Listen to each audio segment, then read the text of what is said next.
Hi, my name is Clare and I'm the mother of 3 teenagers with FASD. And I'm Jessica, a PhD student researching educational interventions for children with FASD. And together we are the hosts of Spotlight on FASD, the UK's first podcast dedicated to shining a spotlight on fetal alcohol spectrum disorders. FASD is a condition caused by prenatal alcohol exposure that affects hundreds of thousands of children across the UK. And we're here to bring these conversations out of the shadows and make sure that no one living with FASD feels alone. Hi and welcome back to Spotlight on FASD. This week is episode 9 and we are talking to the lovely Natalie Vecchione. Natalie is a mother of 2. One of her children has FASD. She's a parent advocate and she is the creator of FASD Hope in North Carolina in the United States of America. So welcome to Spotlight on FASD, Natalie. It's lovely to have you. Thank you so much, Claire and Jessica. I'm so happy to be here today. We're excited to have you. So I'm going to jump straight in with question 1. So for any of our listeners and our viewers who haven't come across FASD Hope yet, you definitely need to go and check it out. They have a fantastic website and have, you've interviewed loads of really interesting people as well, haven't you? So yes, definitely want to check out. But I want to start by, let's go back to the beginning. Can you tell us a little bit about your personal FASD journey? So when you became aware of FASD and when you knew it had become part of your world, really. Absolutely. So my husband and I, we built our family through domestic adoption. We started our journey back in the early 2000s. We were with an agency and then September 11th happened in 2001 and our agency said, you need to find an additional agency because there were not many placements. So we found another agency and we received a phone call probably, I want to say about a month after we were with the second adoption agency. And we received a phone call and they said, we have a birth mother who has chosen, you and your husband. And, I was just thrilled and crying and all those wonderful emotions. And the social worker said, he's 2.5 weeks old. He's been in the hospital, but he'll be medically ready for discharge next week. So we knew there were medical issues at birth. And then the social worker said his birthday, and I just started crying even more because he was born on my husband's birthday. So when she said that, I knew that was a sign that he was meant to be, our son. And so we wrote down, I wrote down all the information and whatnot. And we picked him up from the hospital the following week. And he was very tiny. And, he, the unit where he was staying, at the hospital, we actually still keep in touch with all of them. They're lovely people, and they told us about his medical conditions, which we later, many years later, found out were all related to his prenatal alcohol exposure. So like many of you out there, we received quite a few diagnoses of different diagnoses until we, 15 years later, we finally received, an FASD diagnosis. Mm-hmm. So we brought him home and I learned as much as I could about, the different things that were happening with him medically. And we really did not start noticing what we would think were the FASD primary characteristics until he was 2. We then, at that point, he started having a lot of sensory processing challenges. He was very avoidant in certain things, and he was seeking sensory. He liked heavy things. He liked to run a lot. He would run circles. All the things that we, as parent advocates and as Jessica in academia, we know now are characteristics of FASD. Back then, this was more than 15 years ago, people were just, the specialists that we were seeing were just saying, treating it individually versus, trying to connect all of the dots. So at that point, when he was 2, we had a sleep study, because then his sleep started becoming affected. He would not sleep. And we did a sleep study, and we did it at a different hospital where we usually, had taken him. And at the time we were living in Philadelphia, and the new hospital where we took him for the sleep study. And I think sleep study is such a such a silly thing, because nobody sleeps during a sleep study, and you usually don't learn a whole lot of information. And you think I could have told you that was going to happen? I know, it's so funny. It's very ironic. So so at the time, my husband and I, when we went afterwards to discuss the results with the pediatric neurologist, he came in and he had his team of medical students and whatnot. He took a look at our son, and right away, instantly, just without missing a beat, he said, and he wasn't talking to my husband and I, he was talking to the medical students, which, looking back was very insulting. But he said, look at him, look at that child. He has mild fetal alcohol effects. And he started listing off like all these different, talking about the facial and this and that and blah, blah, blah, blah, blah, blah, blah. This was the first time my husband and I heard about this. Wow. This was not, anywhere in, his birth records, in any of the limited information we had. It was not there. So my husband and I just, shocked, and we said, well, what do we do? This was the first time any of this had been mentioned. And he said, just very, very, brushly, just kind of brushed us off and said, oh, we'll just put him in early intervention and he'll be fine. Which, looking back in retrospect, we all know that FASD is a lifelong diagnosis. Having an FASD diagnosis is a lifelong disability. It doesn't go away. It sometimes symptoms will improve with accommodations, but it's not something that you outgrow. So, and of course, the doctor did not write down any of this. So, when my husband and I would mention, as our son grew older and developed other characteristics, we would bring this up to people and they would say, oh, no, it's not that, So when our son was growing up, he acquired a lot more diagnoses, things like, ADHD, anxiety, depression, sensory processing disorder. And it was in, I call it regular school, public school, and private school. He did go to private school for a short time. He always fell through the cracks, and we know the inconsistency with, memory, and the inconsistency with executive functioning. He would do well in some things, but then not do well in other things. So he was never really picked up completely for support services. And we know, again, as I keep saying, we know as parents and as advocates, but we know that our kids that have an FASD, or teens, it's a very difficult diagnosis. It's not like so cut and dry. It's not if this, then. It's a spectrum disorder, so it's different for every child, every individual.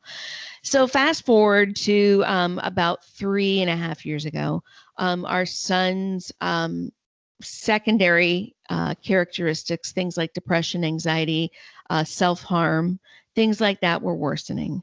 And he was starting to become critical.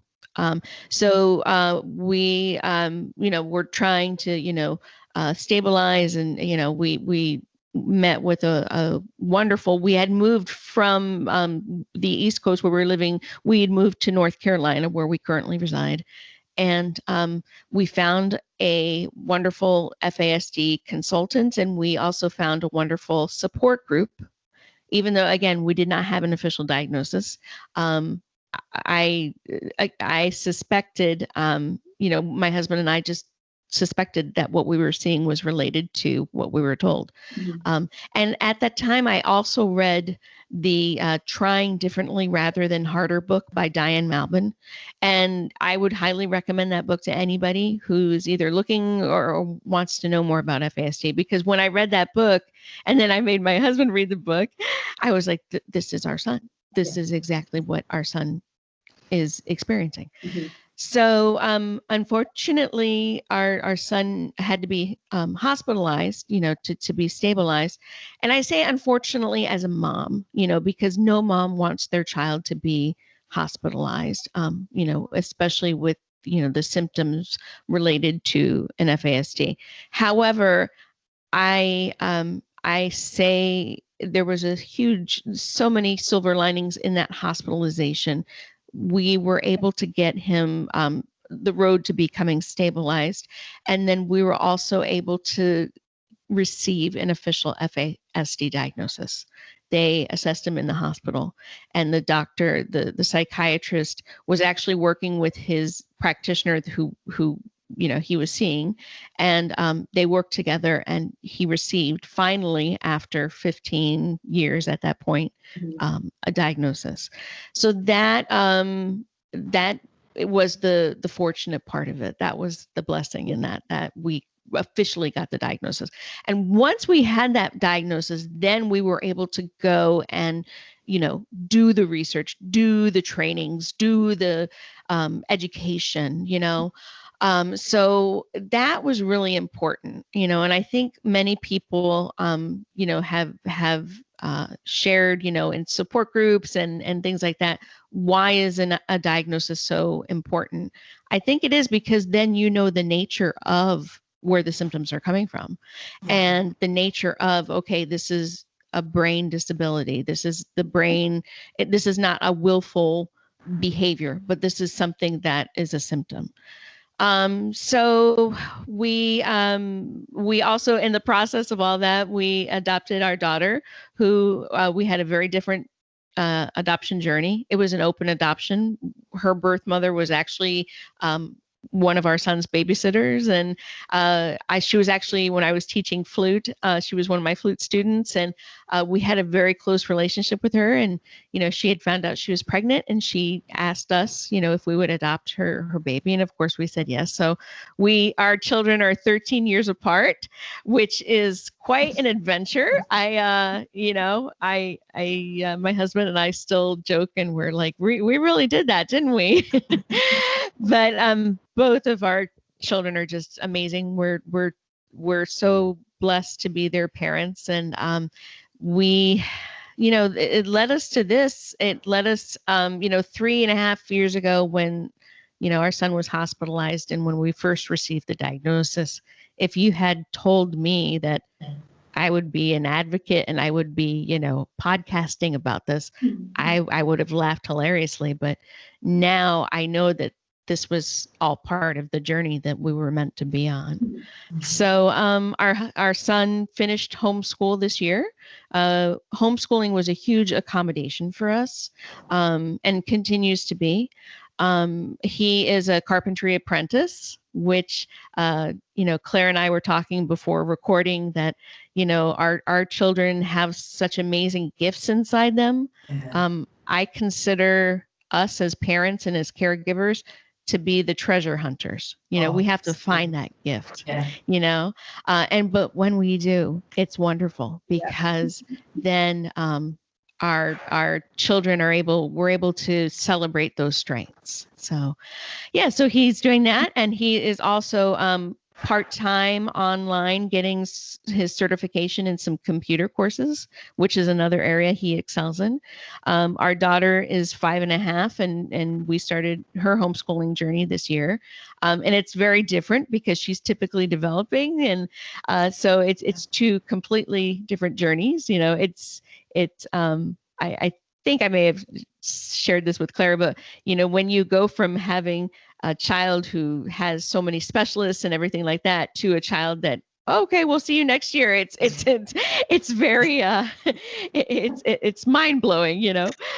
But yeah, so my husband and I started FASD Hope earlier this fall.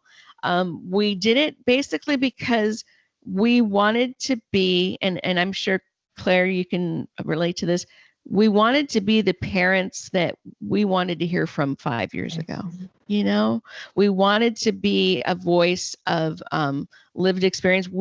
My husband and I are not professionals in FASD, but we're lived experience parents with more than 18 years of experience. So I consider that to be hopefully what people are looking for. And it is a very isolating journey. Yeah. It is a very lonely journey.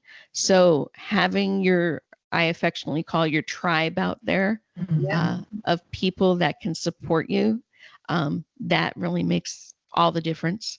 So that's why one of the many reasons we started FASD Hope. And I think one of the main things that has struck me when I've been listening, it's inevitable that I'm going to compare your journey as an adoptive mother to my journey as an adoptive mother. Two completely different parts of the world, and for all that adoption in America and the UK is worlds apart, it is so different. It comes from a different place for different reasons. It's such a different process. That's always fascinated me about how adoption works in America compared to England. So that's so different, yet your FASD journey is identical. Yeah. There are the same cracks in America that there are here that we all fall through. The battle for a diagnosis, the stigma around a diagnosis, and then when the diagnosis comes, I'm firmly in the camp that you do need one, and it's not labeling, it's to be able to see your child through that lens and give them exactly what they need and to put the scaffolding around them. But also, I think it's really when you pointed out, when you get your diagnosis, nothing really changes there is no, right, you go down this pathway and you will have access to all of these specialists and this is what we need you to do. None of that happens, and it doesn't happen in America, and it doesn't happen in England. But what does happen without fail is every parent who's on the receiving end of a diagnosis starts their learning journey and starts their research and starts their training. And I think you either go, and we'll touch on this with Jeff a little bit, you sit firmly in one camp or another. It's either all or nothing. It kind of either caves you in or it unleashes like this force of nature where you're like, right, okay, I'm going to learn everything there is to learn and to become the best advocate that I can be. So it's lovely to hear the similarities between the journeys.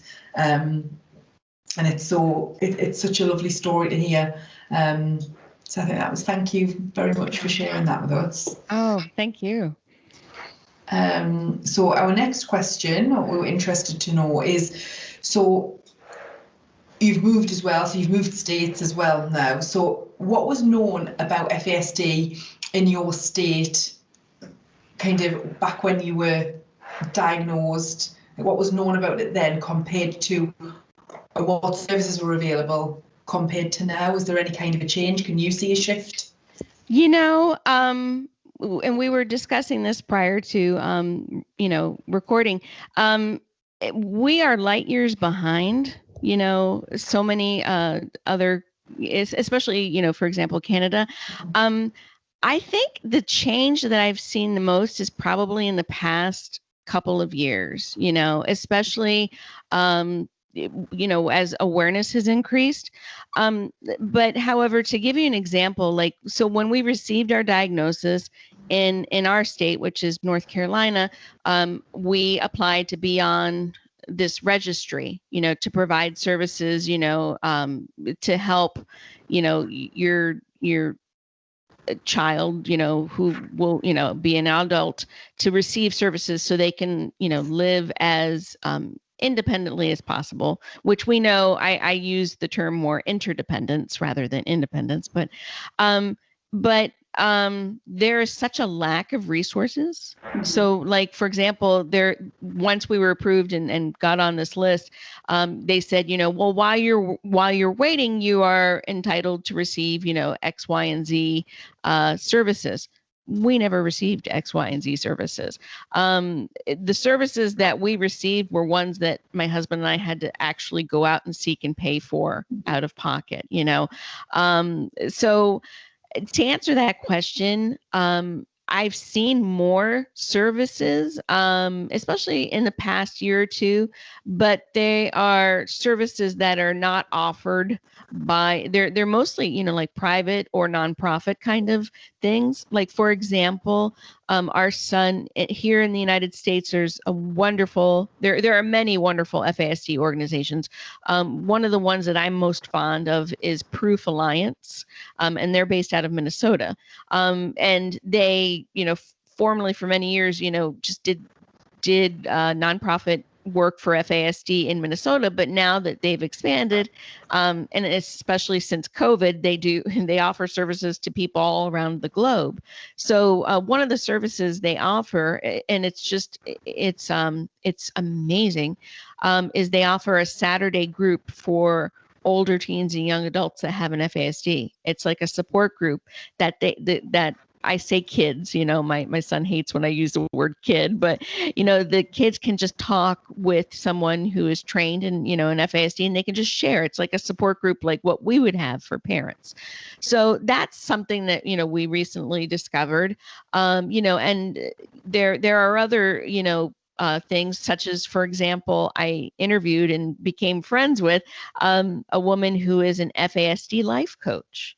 And she does it, again, all through nonprofit, all, just kind of. So there are these wonderful services out there, but you have to find them. Yeah. So I think that systemically, we have such a long way to go, not just in our state, just in the US. However, I'm hopeful that things are starting to grow and there's awareness. Like, I don't know if you've done this, but probably up until about last year, whenever you would Google FASD, it would always come up as fetal alcohol syndrome, and the picture in the worst case scenario. Well, recently, and maybe a whole bunch of us, mama advocates, spoke up to Google, but now when you Google FASD, it comes up the definition that, that we know. It's a spectrum disorder. There are different diagnoses. So that to me is a huge step right there. Yeah. If Google recognizes that FASD is in fact a spectrum disorder and it's a brain-based disorder, not just one of the diagnoses, that to me is progress. So I think we're making progress. And I think in the past few years, there are more awareness programs, there are more support programs. However, they're done by people that don't have to do it, So I guess this is my my call of action to government organizations, to local organizations, to to support. We need better support of individuals with FASD. Mm-hmm. And it's really interesting how you said, back at the start of your son's journey, that you came across that one pediatric neurologist who said the words fetal alcohol effects to you, and then that was it. Yeah. So you were living in another state. That was a decade earlier, and that's, I guess, where your journey began. But really, your journey in terms of services and support and accommodations wasn't until you actually had that diagnosis when your son was 15. So yes. Yeah, and I think that's probably what it's like in the UK as well. You'll come across the odd one specialist 15 years ago, 10 years ago, who would use those words, but actually wasn't really anything to do with those words until more recently. Yeah, so I'm glad it's really, really positive to hear that there is a change and that you are noticing a change in the last couple of years, because that again is what's happening here, as Claire said, comparing the two. Yeah, I think that's a global thing. The last 18 months to 2 years, it just is trickling. It's trickling away all the time. My sister sent me a text a couple of days ago, and she said, "This is the third thing that I have seen in the news in the last week about the effects of alcohol." And the one article that she'd sent, it was about the effects of alcohol on unborn babies, early teens, and over 65. So it was about lots, yeah. But it's just people are noticing it more. It definitely is there more, definitely, and I think that's across the globe. But like you said, Natalie, that is largely the people who are popping up with these services, who are getting this search engine on Google working properly, are the people who are in the arena, living the life and thinking, I need to try and do something. I need to create what my children would have loved to have been able to access. I need to create a podcast that a fellow parent can listen to in the middle of the night when it's their darkest, most scariest time. And that's what's happening. That is, and I think that is across the board, because there's Jessica is probably one of the rare creatures who kind of just became entrenched in FASD because it fascinated her. There was no real need for you to be in this world, and it just fascinated her, then consumed her, and now she's stuck, and I'm never letting her go anyway. So I need her by my side forever. So I think most of us are in this world because we're accidentally in this world, and we've got to survive, and we've got to create these resources to pull other people out. I think something that's just stuck in my head there, there's a lovely picture, and it does the rounds lots of times on different support groups, and it's a picture of someone who's fallen down a well, and it says something like a special needs parent fell down a hole. The consultant, I can't see a hole, that doesn't look like a hole to me. Family members, well, here, just climb out, and then all these different professionals listed what their responses are, and then a fellow special needs parent comes along and says, hang on a minute, I'm coming down there, I know how to get you out. I'm coming down, I'm going to get you out. And it's so true in not just FASD, lots of different areas. And I think that it's a very unique strength that we have. And a lot of people I'm sure a lot of people have said to you in the past, if you're going through difficult phases, I don't know how you do it. I don't know how you do it. Mm-hmm. I think I didn't know there was another option. It's like saying that really doesn't help at all, because there is no other option. We keep going, and we absolutely do it because we are what our children needs. I think that it was interesting to think of all of the different services you were rhyming off, and I was trying to picture, especially the FASD life coach. I'm thinking, I wonder where she's come from. I wonder what's motivated her to do that, and there will be an FASD story behind that. So thank you for that. Mm-hmm. Yeah, definitely. And I feel like we've kind of covered the next question. It was more about what have you seen and experienced since the start of your journey, which we've naturally just covered and yeah. Anyway, so we'd be really interested to know about FASD Hope. What was your intention? Now, you did touch on it when you were talking about your own family's journey, but FASD Hope, where did that come from? So for quite some time, I had been volunteering for a couple of nonprofits, one of which was an FASD nonprofit, a local one. And I started podcasting for that nonprofit because of COVID, and we needed a way to communicate, and to carry out the mission. And I loved podcasting, and you both know it's a wonderful medium to connect with people and to learn. And but I saw and I felt through the conversations that we needed to go just beyond the state, that we were in, and that quite a few of my my beliefs and values, I felt like, I needed to talk to people more, not only in our country, but globally. This had to be bigger than what it was. And I had become ill this summer. I have some autoimmune issues. So I had become ill, and I needed to just step back from all of my, volunteer work with the different nonprofits and the different, organizations I was with. And, and I prayed and I contemplated, and I discussed with my husband what should be the next step. And I really felt like FASD Hope was born from that. Okay, this is all of your experience. This is all of your lived experience. Now you're on a mission. I felt like I needed to get away from just working all of this and turn it into a mission. So that's where, and the other part that I noticed, and my husband noticed, and it's funny, my husband works full time, now from home, because of COVID, but, when I shared with him like what I wanted to do, he was like, well, I want to do this too, because I don't think, the FASD community hears enough from dads. But the biggest thing that I learned that we wanted to have in FASD Hope was, and Claire, you touched upon this, we wanted people to express how they're getting through it, and for so many of us, like for our family, it's our faith. We are very faith-based. We pray, we read our Bible, and that is a big part of our journey.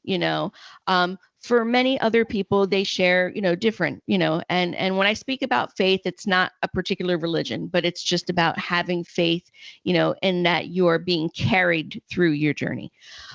So we wanted that to be a part of it too. And finally, the biggest part of us starting FASD Hope was that, and this, Claire, and I know you know this too, Jessica, when you hear the word FASD, you don't often hear the word hope with it.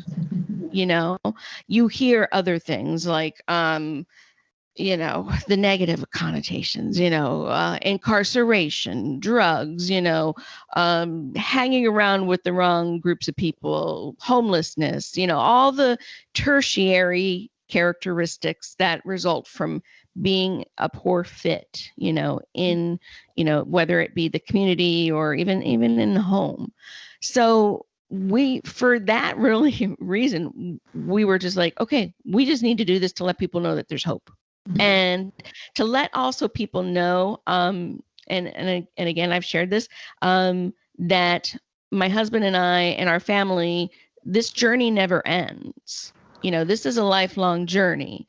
So where we are now, at our son is 18, almost 19, versus where we were 3 years ago and 5 years ago and 10 years ago, they're all different places. However, we've experienced them. Mm-hmm. So as parents, we can share that with other people, so we've been through the early intervention. We've been through the occupational therapy. We've been through the, all that stuff, the education, so really that we just wanted this to be a resource for families. And also it's really interesting because I don't know if you've all experienced this, but in the podcasting world, I've joined a lot of podcasting groups, on social media.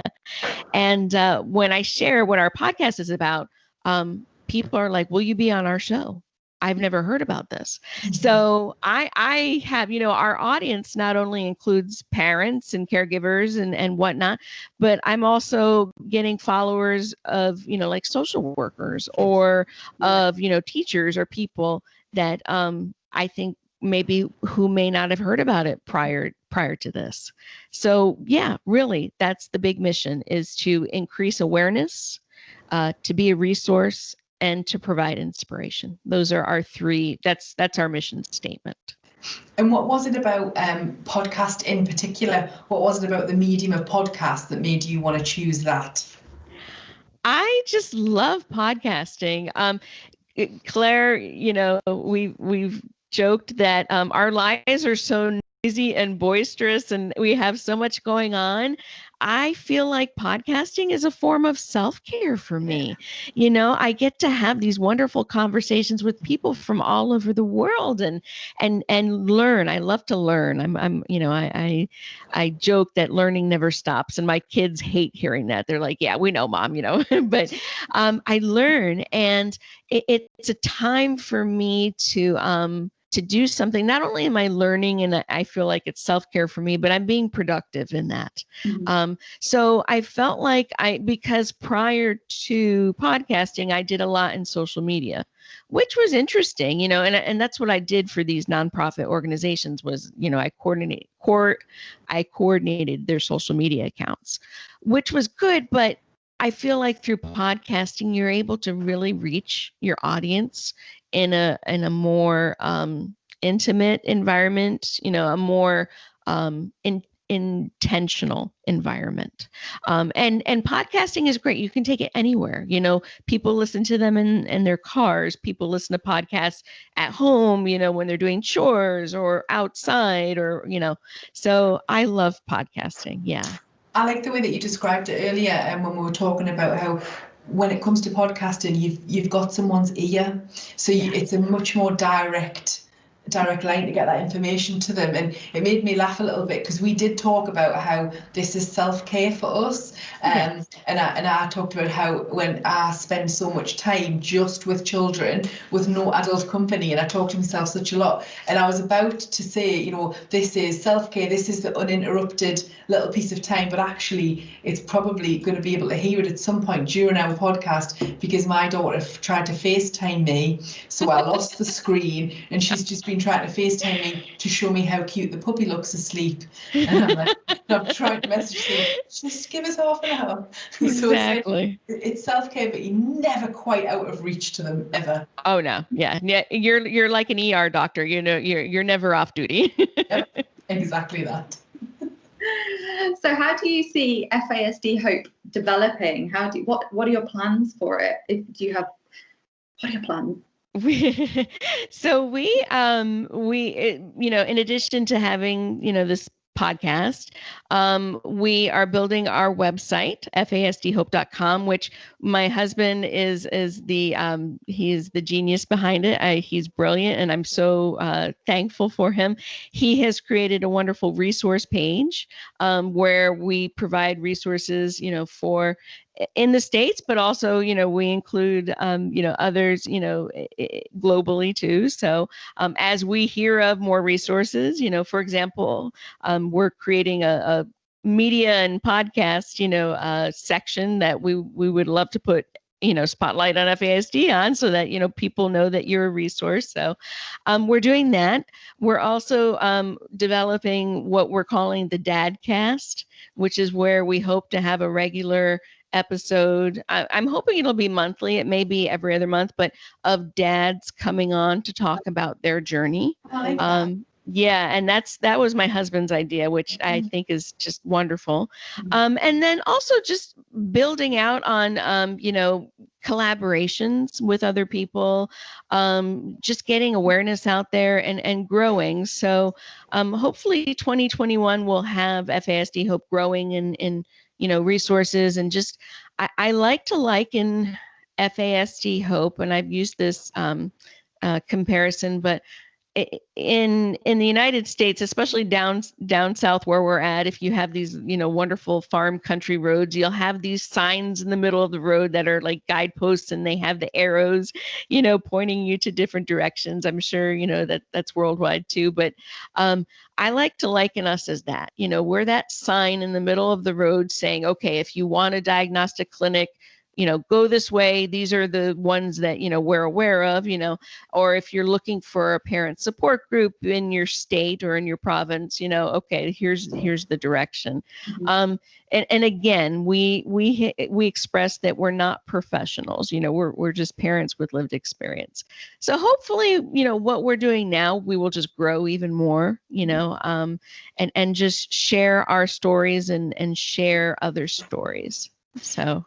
Natalie, the fact of the matter is, you've been in the arena for 18 years, So it doesn't make you a professional at all, but it does make you an expert. That is unquestionable. Oh, thank you. Thank you. And you know what, we were talking and I had you all on my podcast. We were talking about the imposter syndrome, and it's very easy to let that sneak in you, especially as a parent advocate. You because my background, my training, my university training was not in FASD. It was in something completely different. So it's very easy to get that imposter syndrome, especially when you're a parent and trying to help others. But thank you for that reminder. Yes. Yeah. As far as being a parent advocate, I guess I would say that, yes, I do have expertise in that area. You most definitely do. Definitely. You do. Both of you do, and I can speak from, well, I'm going to offend the world of academia. I'm very, very sorry. But, I've learned far, far more from parents and, caregivers and children themselves with it than I feel that that's my learning style. It's just the way that my brain works. But every time I speak to Clare, I feel like I learn the equivalent of a year's worth of reading. Because as important as it is to understand all the neuroscience and everything behind this condition, that it doesn't help the majority of society day to day understand the condition. And that's what we need. We need the world to understand and be able to support these children, not just those who've got loads of letters around their name. Yeah, I think that's where your unique situation really comes to the fore, because Natalie and I have talked about this imposter syndrome, and quite often, I don't know how many times, that I was never labelled it verbally, but I know that I've dealt with teachers and professionals in the past that have thought like this overprotective, hysterical, adoptive mother, overcompensating. I know that that's what they felt they were dealing with. And I know that when I talk to you, we'll check in a few times a week, and I'll be like, oh, you'd be like, your first question, have you had any sleep? Yeah, I had 2 hours. I had 2 hours in 2 chunks, and so we'll talk about that, and then you'll be, I'll say, well, actually this happened, but I realise now it's because of that, and I can sense when you listen to me, it fuels you. And you then go back into your academic world and your professional world, and it's fueling you. And it's rage, but it's a real galvanizes you, because you have got a voice that nobody thinks is hysterical or overprotective, because you are coming at everything from a professional academic in your field of work. So you haven't got a personal link to a child or a young person with FASD, although lots of them have your heart. I think you sometimes can get your point across in a much faster and more recognised way, because people assume that you don't bring the emotion to it, that you actual. So I think that's your superpower. And I think that's another system problem, but I would love a world where the chair of all the meetings is the parent. The professionals are there as attendees to listen, but that's a bigger change. It is, but it is happening though, because because of my life, like you, we were meant to be on this journey. My children are my purpose, without a shadow of a doubt. They are my purpose. And you touched on faith, and I've realised that I am my faith.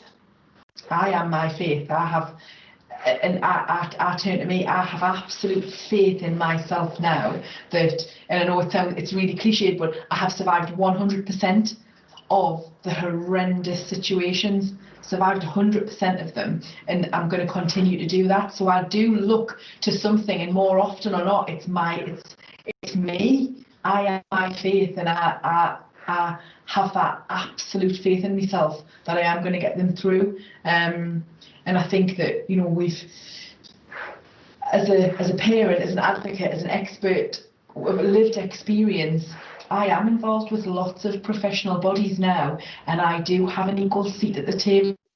Our National Health Service, university, the NICE, I sit on the NICE panel, creating the new quality standards that we talked about for our National Health Service. So it's definitely happening, definitely. Not enough of it by a long stretch, but it is definitely happening. Yeah. Now, Natalie, we could talk all day. These conversations, we could talk to you all day. But before we go, can you please just let everybody know where they can find all of your information, share all of your details with us?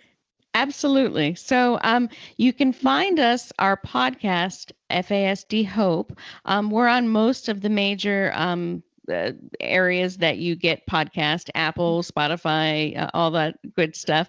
You can also listen to our podcast on our website, which is fasdhope.com. And we have several pages. And one of the pages I forgot to mention was our podcast page. So you can actually listen to the podcast, pick your episode and listen. On Facebook, we are at FASD Hope 1. On Instagram, we are at FASD Hope. And we also have a Pinterest account, which is at FASD Hope 1. And you can also reach out to us. Our email is info@fasdhope.com. So you can, communicate with us and find us there. But yeah, we are accessible. And if you have a question or if you have a request for a guest or anything like that, we're happy to hear from you. Fantastic. It's so much, Natalie. It's been wonderful. This has been such a great conversation, both this one and our recording for my podcast. And I'm so thankful to know you both. And I know this will not be the last conversation we will have. So I'm looking forward. I'm looking forward to collaborating with you both in the future. Yeah, you just took the words right out of my mouth there, Natalie. It's, it has been really, really wonderful to speak with you today, as we've done both recordings, and getting to know you and hear your story and everything that you're doing, and to get an idea of what's going on in other parts of the world as well. And it's just really, really great to hear, and we love to share this journey with you as FASD podcasters. So thank you again so much for joining us today and being a guest on Spotlight on FASD. And it's that time of year, so we hope you and your family have a wonderful, wonderful Christmas, and a happy, healthy 2021. And we're sure that we'll speak to you again, no doubt. But we will certainly be supporting you all the way with what you're doing with FASD Hope. Thank you. And you have a friend in the States and a supporter in the States. So I'm just happy that we know each other, and I hope that you all have a happy and healthy holiday season too.